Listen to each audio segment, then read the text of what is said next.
It started like any other Saturday.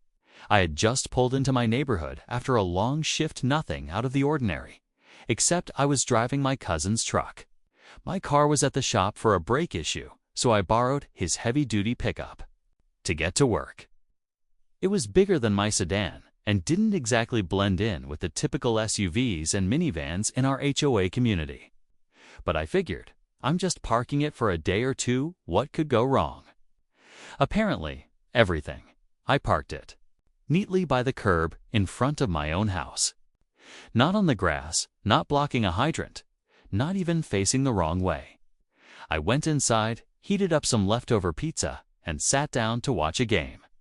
Less than 30 minutes later, I heard a knock at the door, loud, insistent, and borderline aggressive. I looked out the peephole. It was Frank. Of course, it was Frank. Frank is the self-appointed enforcer of our HOA, technically. He's just the president. But you'd think he ran a private military based on how he struts around with his walkie-talkie and clipboard. He's the type of guy who leaves warning notes if your trash can is 6 inches out of place. I opened the door. And before I could even say hello, Frank snapped, "You can't park that thing here." I blinked. "Excuse me?" "That truck," he said, pointing like it was some kind of crime scene. "It violates community standards.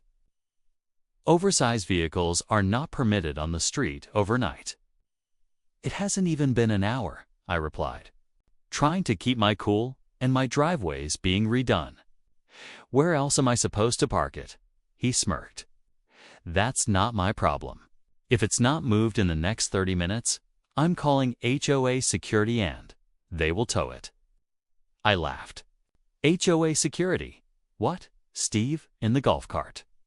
"Don't test me," he growled. "You think you're above the rules, but you're not." I didn't like his tone. I've lived here for 8 years. I've paid my dues, attended meetings, helped at events.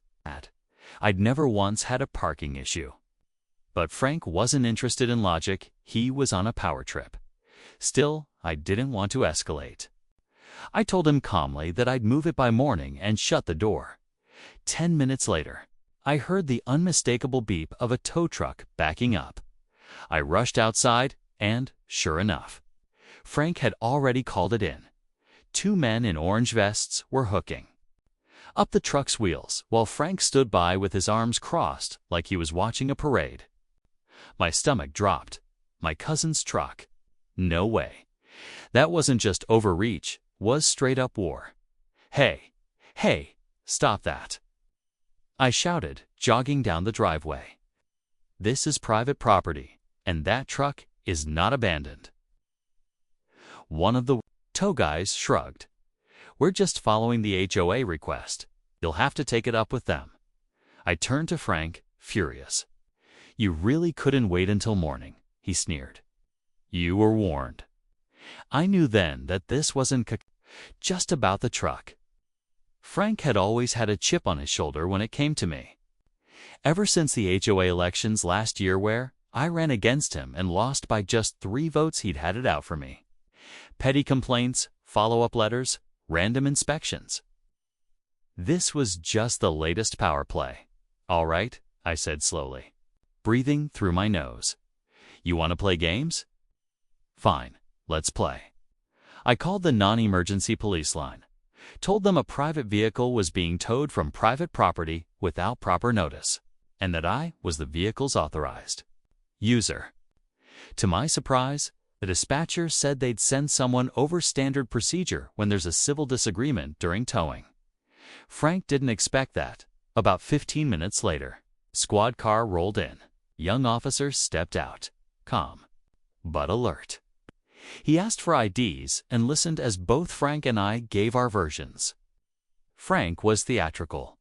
"It's an oversized vehicle in violation of subsection 3.4b of the HOA code," he was warned.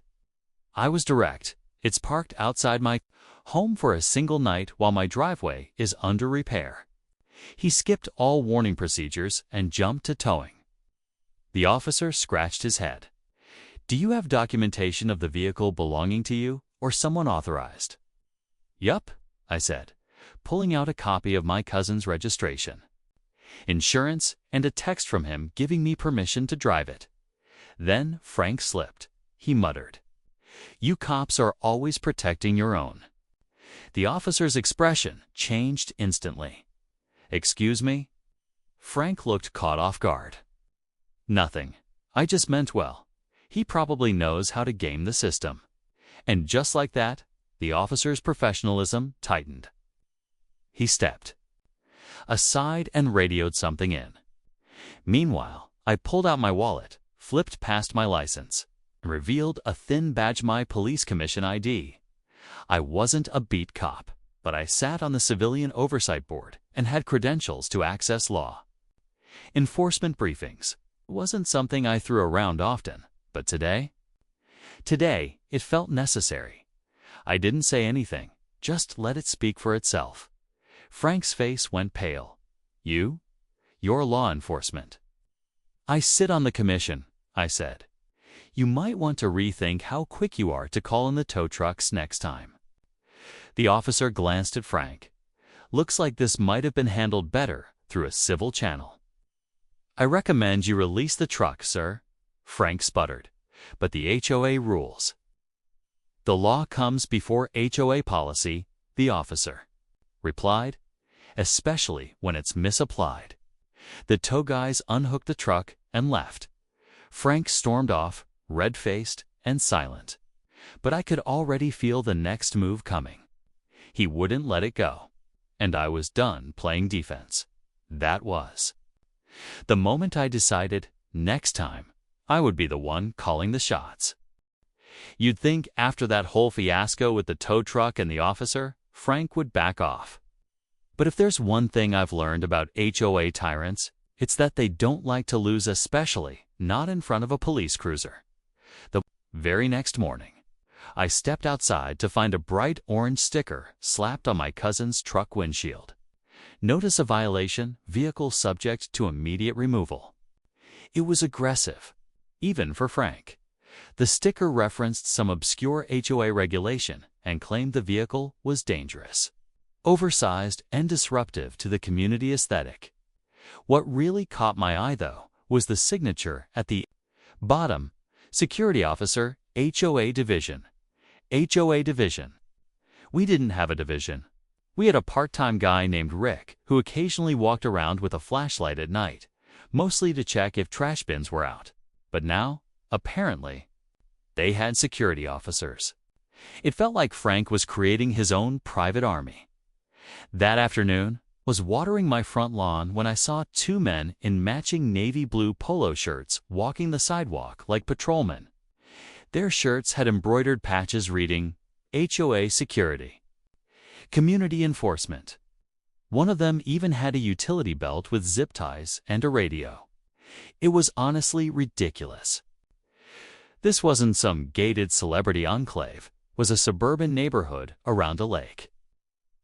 Not Fort Knox.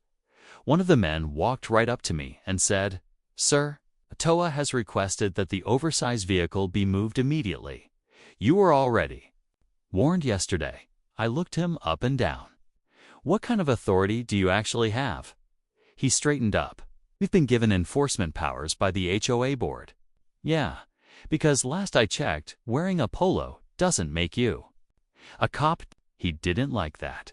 Refusing to comply could result in penalties or an escalation. That word escalation sat wrong with me. This wasn't just pettiness anymore. This was coordinated harassment. I calmly asked for his name. He refused. I asked for a written citation. He had none. I asked what company they worked for. They said they were internally trained HOA personnel. That sounded about as official as a lemonade stand security guard. So I did what any reasonable person would do. I pulled out my phone and started recording.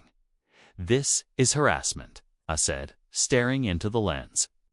"I'm being threatened by fake security over a legally parked truck in front of my home.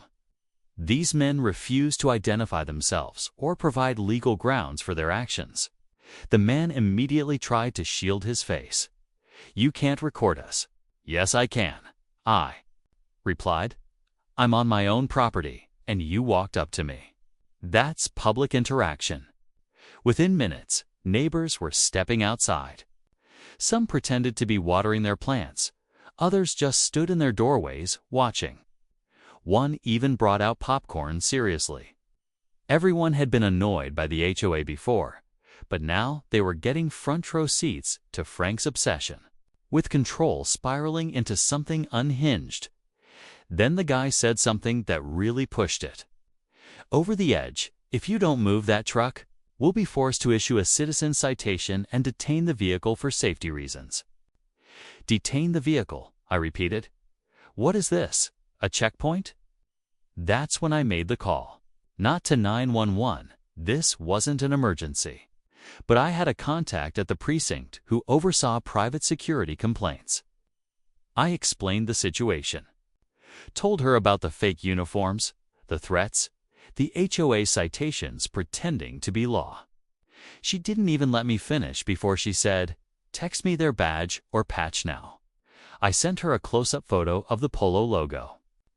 10 minutes later, a real police cruiser rolled into the neighborhood against same officer as yesterday. He stepped out and walked right up to the two officers. "You gentlemen security, licensed?" he asked calmly. The taller one nodded. "Yes, sir. HOA security." "Okay," the officer said, pulling out a clipboard. "Then you won't mind showing me your state-issued guard cards and your registration as a private patrol operator." Both men froze. One of them stammered, "We are not private contractors. We're with the HOA directly." "Then you're impersonating security under California Business Code," the officer said sharply. "You can't wear enforcement-style uniforms or claim enforcement authority unless properly licensed.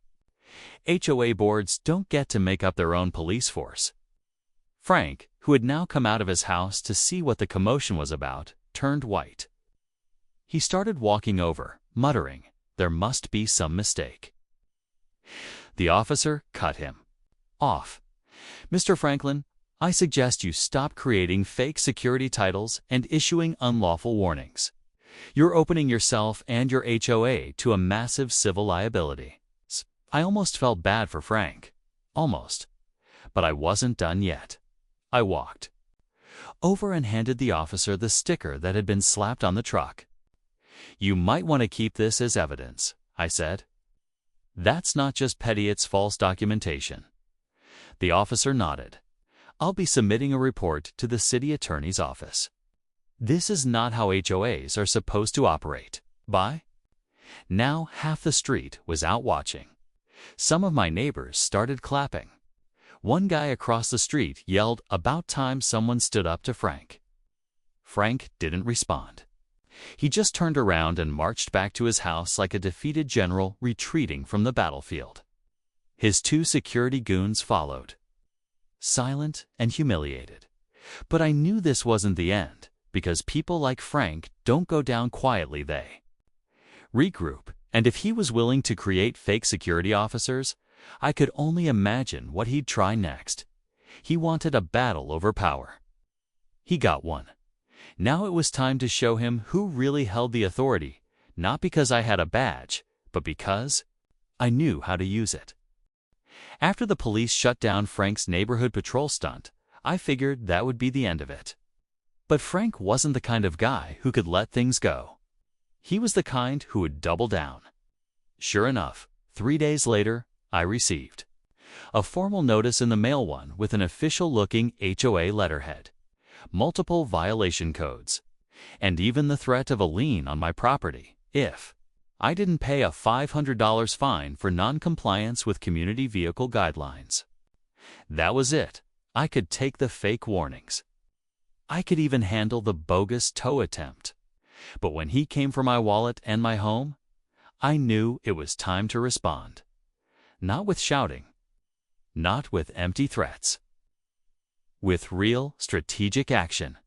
And that's when I decided to use something I'd never used before in my HOA drama, my police commission authority, now. Let me be clear, I'm not a police officer, but I serve on the Civilian Police Oversight Commission for our county. That means I work directly with law enforcement leadership on transparency, training standards, and citizen complaints. I had access to the city attorney's office public records, and most importantly a deep understanding of how to hold public and quasi-public entities accountable. So, I filed a formal complaint, not just 131, with the city attorney's office for unauthorized security impersonation, 2, with the Department of Consumer Affairs for HOA misconduct and financial threats, 3, with the Office of Public Oversight, to investigate potential abuse of community power structures. But I didn't stop there. I submitted a public records request to access HOA meeting minutes from the past 12 months.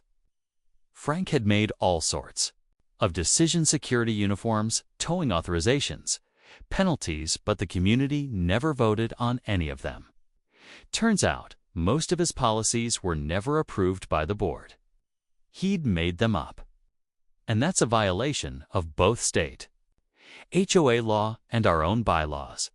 The next HOA meeting was a week away. I marked the date, printed out every piece of documentation, and invited a few neighbors who had quietly supported me through the drama. We didn't just plan to attend, we planned to expose him. That night, the community center was packed. Frank looked smug up at the front table, flanked by his usual yes-men.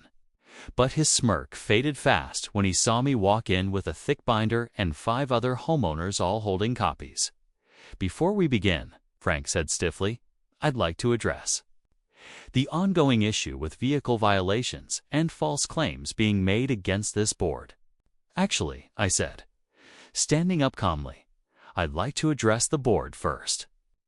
As a current commissioner with the County Police Oversight Committee, I believe I have the floor." The room went quiet. Dead quiet. Frank's eyes widened.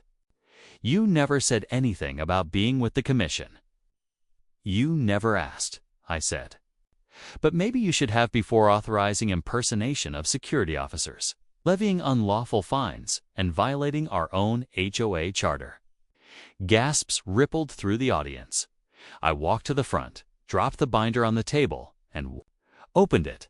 Inside were copies of every report I'd filed, the HOA meeting notes that contradicted Frank's actions, and screenshots of the uniformed men falsely representing themselves as security. "I've spoken with the city attorney," I said. "They're reviewing potential civil liability for impersonation and wrongful enforcement. I've also notified the Department of Consumer Affairs about the unauthorized fine and the threat of lien, neither of which are enforceable under our own bylaws without due process."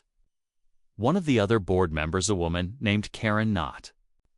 That kind of Karen, thankfully, flipped through the binder and frowned.